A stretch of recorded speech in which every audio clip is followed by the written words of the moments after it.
We're streamlining leadership. Kate. It's just business.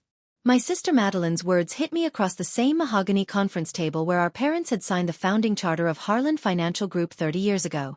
I was 58 years old, and I was being fired from the company I had helped build from nothing. The HR director sat beside her, reading from a script about realignment and modernization. I said nothing. Just nodded once while my hands stayed folded in my lap. Around the table, executives I had mentored avoided my eyes. Madeline's expression was carefully neutral, almost bored, as if she were discussing quarterly projections instead of erasing me from our family's legacy. You'll have 30 days to vacate your office, she added. I stood up slowly, pushed my chair back without letting it scrape, and walked out. No tears, no arguments, no begging for explanations. I had spent 3 decades teaching our clients that dignity was worth more than drama.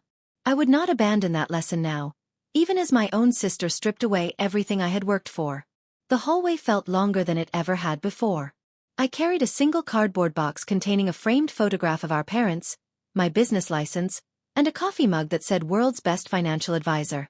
Employees scattered as I approached, suddenly fascinated by their computer screens or deeply absorbed in phone calls that had not existed seconds earlier. I walked past the gold plaque reading Harland Financial Group, the letters catching afternoon sunlight through the lobby windows. Our father had chosen that exact spot because he believed a company's name should greet clients like a handshake, warm and trustworthy. In the parking lot, I fumbled with my car keys while loading the box into my trunk. Behind me, I heard voices. 2 young associates stood by the entrance, smoking cigarettes they probably were not supposed to have on company property. Guess no one's indispensable, one said, loud enough that I knew it was meant for me. I closed my trunk carefully, got into my car, and drove home with the radio off, listening only to the sound of my breathing. That afternoon, while I sat in my kitchen staring at nothing, Harland Financial Group posted a press release across every platform. Madeline Harland leads the company into a digital future, the headline proclaimed. The article praised her innovative vision, her commitment to modernizing outdated practices, her bold rebranding strategy. My name appeared nowhere in the 3 paragraphs of corporate celebration. Not as co-founder, not as senior partner, not even as a footnote acknowledging 30 years of service. I read it twice, then a third time, searching for any mention of the work we had done together, the clients we had served, the trust we had earned. Nothing. We built this from nothing. I whispered to my empty kitchen. Our parents started with 12 clients and a rented office above a dental practice. I had answered phones, filed paperwork, learned every aspect of the business from the ground up while Madeline was still in college. And now she had erased me with a press release and a smile. I closed my laptop and sat in silence until the sun went down. I spent the next morning going through old binders I had kept in the garage, labeled Harland & Company, 1984 in our father's careful handwriting. Inside were yellowed notes about client meetings, investment strategies, and his personal philosophy about trust as currency.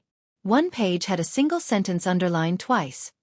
People remember how you made them feel, not how much you made them. I traced the words with my finger, imagining him at his desk late at night, building something he believed would last beyond his lifetime. Our mother had added notes in the margins, reminders about client birthdays, names of grandchildren, details that transformed business relationships into genuine friendships. They had taught us that wealth management was not about moving numbers on a screen. It was about protecting dreams, funding educations, securing retirements, honoring the trust people placed in your hands. I set the binders aside carefully and whispered to the empty garage, "You would not recognize this place now." My voice cracked on the last word. I did not let myself cry. That afternoon, I opened my laptop and drafted an email to Madeline. The cursor blinked in the subject line while I tried to find words that matched the betrayal. "You will regret this," I typed. Then I deleted it. Threatening her would accomplish nothing except making me look bitter and desperate. Instead, I composed careful messages to a handful of longtime clients, thanking them for years of loyalty and trust.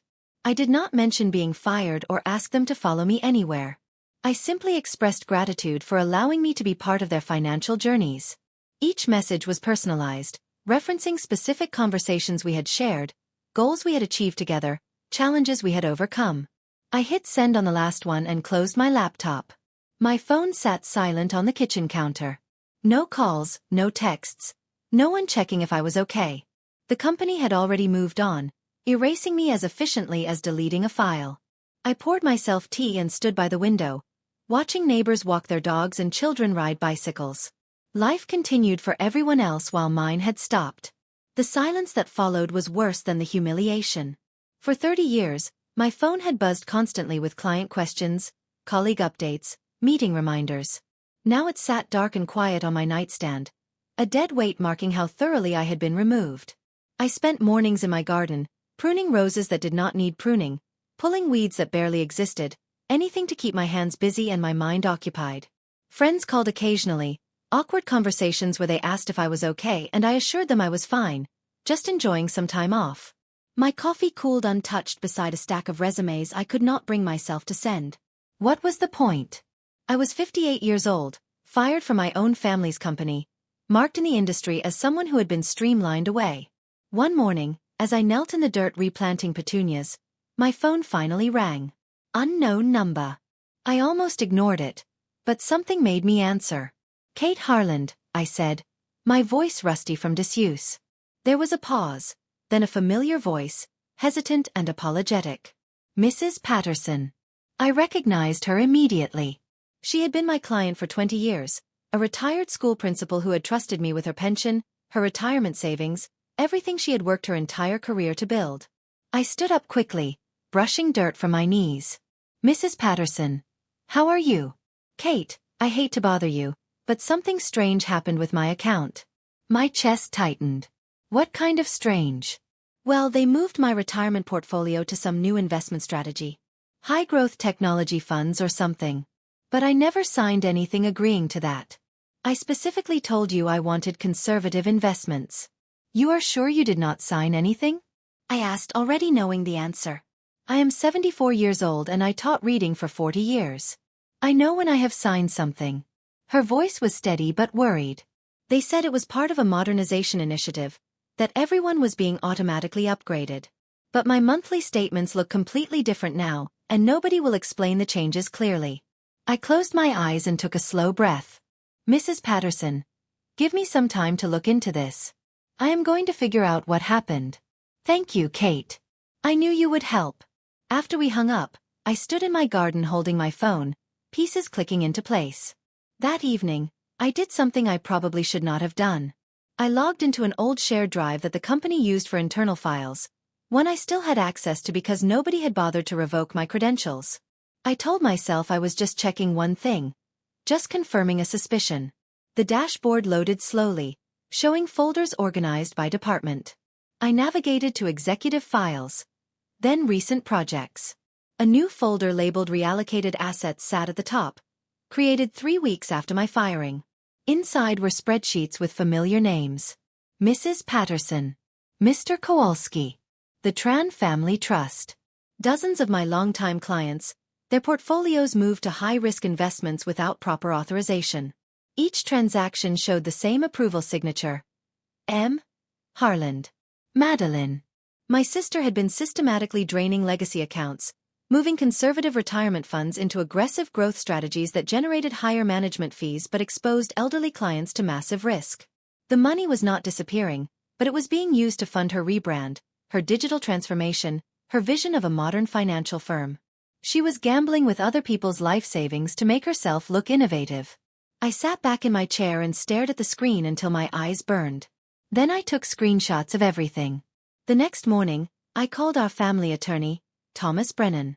He had known our parents and had handled their estate when they passed.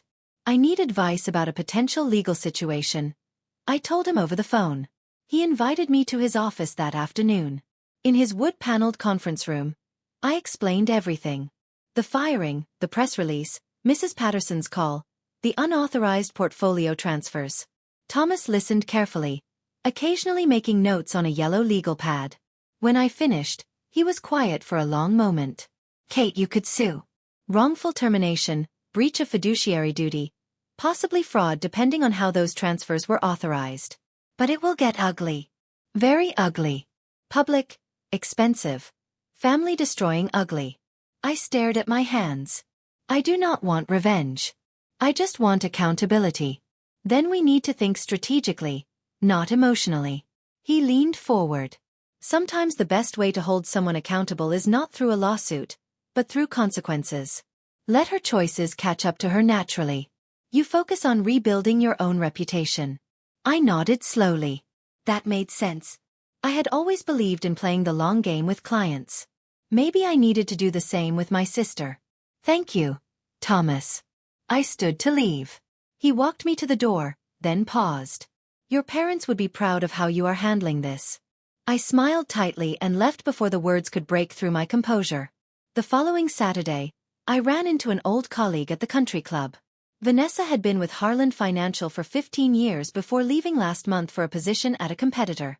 We sat on the terrace with iced tea while she caught me up on industry gossip. People are talking, Kate, she said quietly, glancing around to make sure nobody was listening. Madeline's team is losing old clients fast. They are pushing this app-based portfolio management system, but most of your longtime clients do not want to manage their retirement through a smartphone. I stirred my tea, watching ice cubes spin.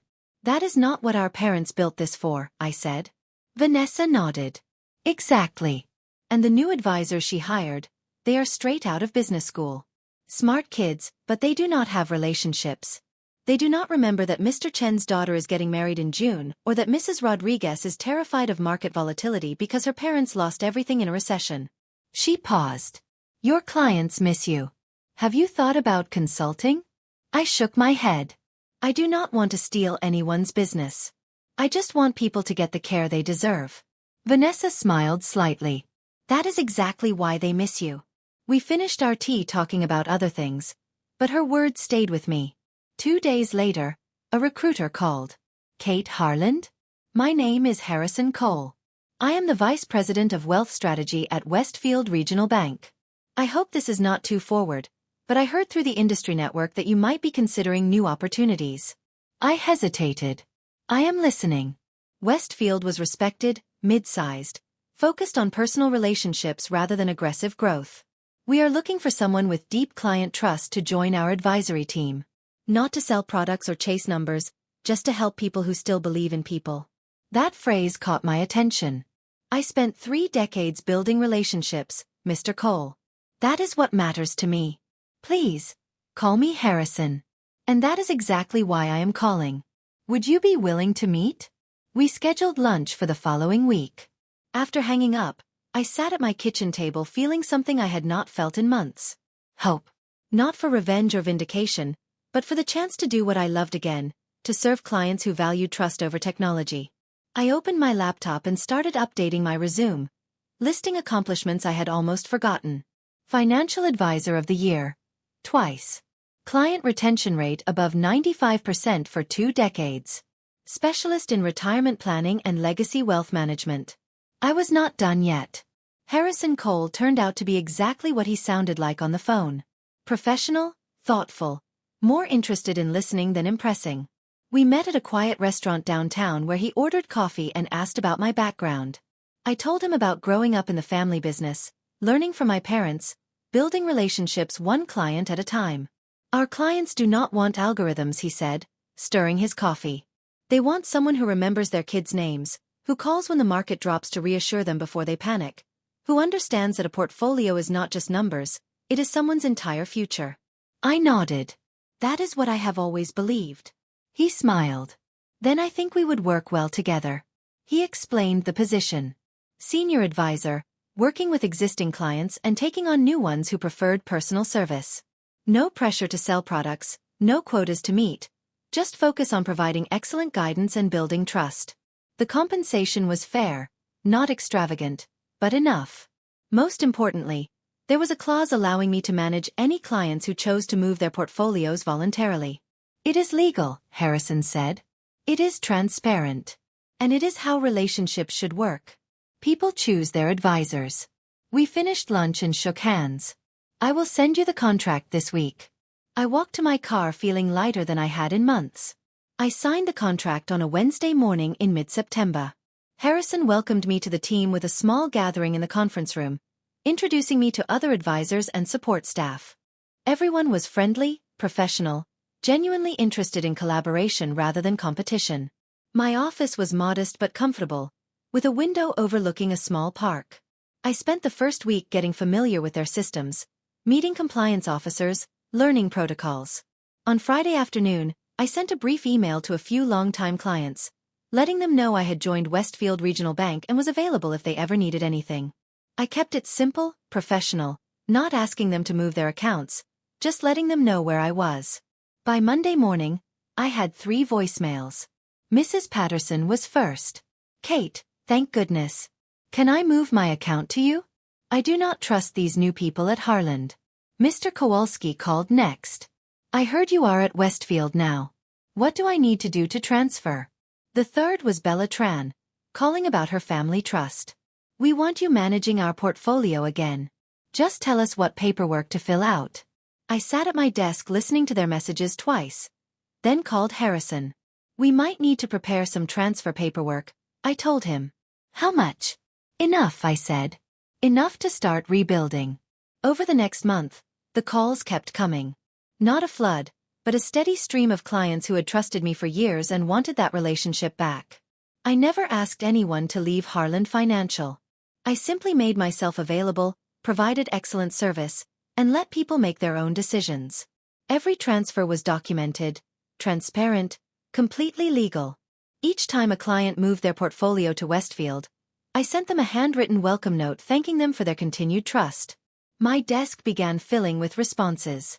Thank you cards, photos of grandchildren, notes about how relieved they felt having someone they knew managing their money again. Harrison stopped by my office one afternoon and smiled at the display. You have something special, Kate. This is what financial services should look like. By November, I had over 40 clients, representing nearly 18 million in managed assets. Not huge numbers compared to major firms, but significant for a regional bank. More importantly, my client retention rate remained perfect. Nobody who transferred to me regretted the decision. Word was spreading quietly through the community. Kate Harland is back. She is at Westfield. She is doing it right. I started arriving early and staying late. Not from obligation but from joy. I loved this work again. Meanwhile, at Harland Financial Group, problems were mounting. Madeline's executive assistant mentioned client attrition during a routine meeting, and Madeline demanded details. How many accounts have we lost this quarter? The assistant checked her tablet nervously. 47. Mostly legacy clients. Where are they going? Various firms, but a significant portion transferred to Westfield Regional Bank. Madeline's jaw tightened. Who is their advisor? The assistant paused, then said quietly, Kate Harland. Madeline stood up abruptly, walking to her office window. She stared out at the city while her assistant waited awkwardly.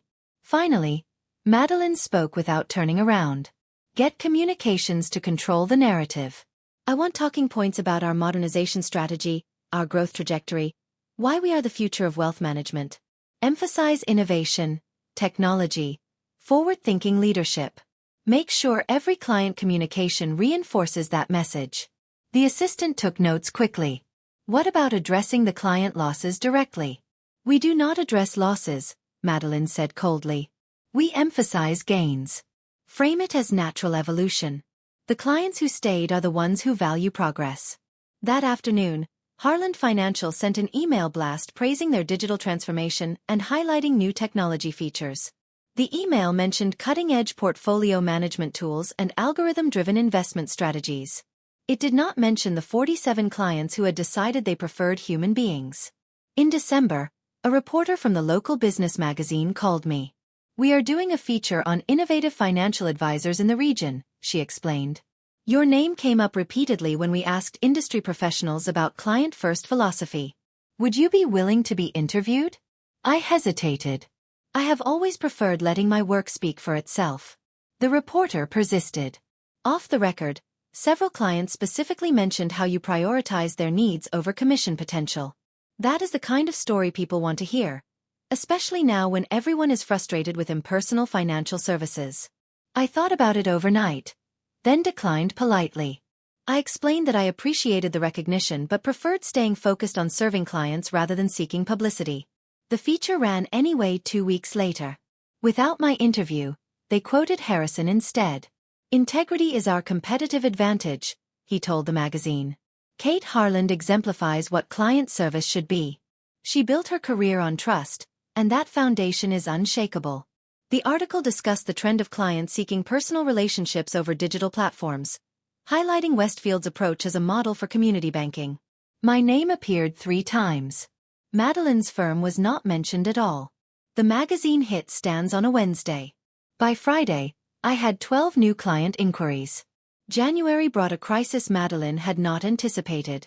Harland Financial lost their largest client, a municipal pension fund representing over $40 million in managed assets. The fund's board cited concerns about portfolio management practices and lack of transparent communication. When news broke, investors began asking questions about leadership stability and risk management protocols. Madeline called an emergency board meeting to address the situation. She blamed market volatility, changing client expectations, unfair competition from smaller firms willing to undercut fees. But board members were not convinced. One director, a longtime friend of our parents named Walter Simmons, spoke bluntly. Madeline, we have lost over 60 clients in 6 months. Our assets under management are down 15%. Employee morale is terrible. Something is not working. Madeline defended her strategy. We are positioning for long-term growth. Short-term losses are expected during transformation periods. Walter shook his head. Your father built this company on relationships. You are building it on algorithms. That night, Walter called me privately. Kate, the board is concerned. We may need your help. I listened as he explained. The firm's liquidity was dropping, investor confidence was shaking, and Madeline's leadership was being questioned. What kind of help? I asked carefully. Your signature, he said. On what? That is what we need to figure out. 2 weeks later, Harrison called me into his office with unusual formality. Kate, we need to discuss something sensitive. He explained that Westfield's executive team had been approached about potentially acquiring Harland Financial Group. The company was struggling, losing clients, and facing cash flow problems. Several board members thought a merger might stabilize operations and protect remaining clients. They want me to review the due diligence file, Harrison said. But given your history with the company, I wanted your input first. Would this be too difficult? I thought about it honestly. If the acquisition protects clients and employees, then I can set aside personal feelings. Show me the file. We spent 3 hours going through financial statements, asset lists, client portfolios, and operational reports. Everything looked standard until I reached page 47. Listed under at-risk liabilities was the Harland Family Foundation, the charitable endowment our parents had established to fund scholarships for first-generation college students. The foundation should have had nearly $2 million in assets. According to the audit, it had $83,000. I stared at the number. Where did the rest go? Harrison checked the detailed transaction log. Transferred to operating accounts over the past 18 months. Authorization signature. M. Harland. My sister had drained our parents' charitable foundation to fund her corporate rebrand. She had stolen from scholarships to pay for her vision of modernization. I went home that night and could not sleep. I kept seeing the foundation documents our parents had signed, their careful planning to create something that would help students long after they were gone. They had funded the first endowment with money from selling their house, downsizing so they could give more. And Madeline had treated it like a personal checking account. The next morning, I called Thomas Brennan again. I need to know about the foundation's governance structure. He pulled the original documents. Your parents named both you and Madeline as co-trustees. Any distribution over $50,000 requires both signatures. That means every transfer she made above $50,000 was invalid without your approval. I felt cold. Can we reverse them? Legally, yes. But it would require filing a formal complaint, probably triggering an investigation. Or, Thomas said carefully, you could use it as leverage. The acquisition cannot close without resolving all legal liabilities. If you refuse to sign off on those transfers, the foundation issue remains unresolved. Which means Madeline cannot complete the merger without your cooperation. I understood immediately. She needed my signature to finalize the sale. Without it, the deal would collapse, leaving her company in financial crisis with no rescue option. What do you recommend? I asked. Make her restore the foundation first, Thomas said. Then decide if you want to help her. That afternoon, I drafted a single-page letter to my sister. Madeline, I wrote. I have reviewed the acquisition proposal from Westfield Regional Bank. I noticed the Harland Family Foundation is listed as an at-risk liability due to unauthorized asset transfers. As co-trustee, I did not approve any distributions exceeding $50,000. According to our parents' trust documents, those transfers were invalid. I will sign the necessary documents to resolve this liability when the foundation is fully restored to its original balance of $1.9 million, and when employee pensions are guaranteed protected status in the merger agreement. Until those conditions are met, I cannot in good conscience approve the acquisition. The letter was professional, clear, and legally sound. I printed it, signed it, and sent it certified mail requiring signature confirmation. Then I waited. Madeline signed for the letter on a Thursday morning. By Thursday afternoon, my phone rang. I let it go to voicemail. Kate, this is Madeline. We need to talk about your letter. Call me back immediately. I deleted the message without listening to it fully. On Friday, she called again. And Saturday. And Sunday. I did not answer. On Monday morning, she showed up at Westfield's office. The receptionist called my extension nervously. Kate, your sister is here demanding to see you. Tell her I am with a client, I said. I will call her when I have time. I did not have a client. I just was not ready to speak with her yet. That evening, Madeline called from a different number. I answered without thinking. Kate, please. We need to talk about this. Her voice sounded strained, almost frantic. You cannot block this acquisition. The board is pressuring me. Investors are worried. If this deal falls apart, the company could collapse. I responded evenly. I am not blocking anything, Madeline. I am protecting what is left of our parents' legacy. The foundation was meant to help students. You used it to fund office renovations and marketing campaigns. That was not your money to take. There was a long pause. I was going to pay it back. When? After you fired me? After you erased me from the company we built together? After you gambled with clients' retirement savings? My voice stayed calm but firm. You made choices, Madeline. Now you are living with consequences. She tried a different approach. Kate, I know I hurt you. I know the way I handled your departure was wrong. But destroying the company will not fix that. It will just hurt innocent employees and clients. I am not destroying anything. I am requiring you to do the right thing. Restore the foundation, protect employee pensions. Then I will sign whatever needs signing. Until then, my answer is no. I hung up before she could respond. My hands were shaking, but not from anger. From relief. For the first time since this started, I had power. Not through revenge or manipulation, but through legitimate authority to demand accountability. The following week, everything accelerated. Walter Simmons called to tell me that 2 board members had resigned, citing concerns about Madeline's financial management. The story leaked to industry publications. Headlines appeared. Harland Financial faces leadership crisis amid failed acquisition talks. Investors panicked.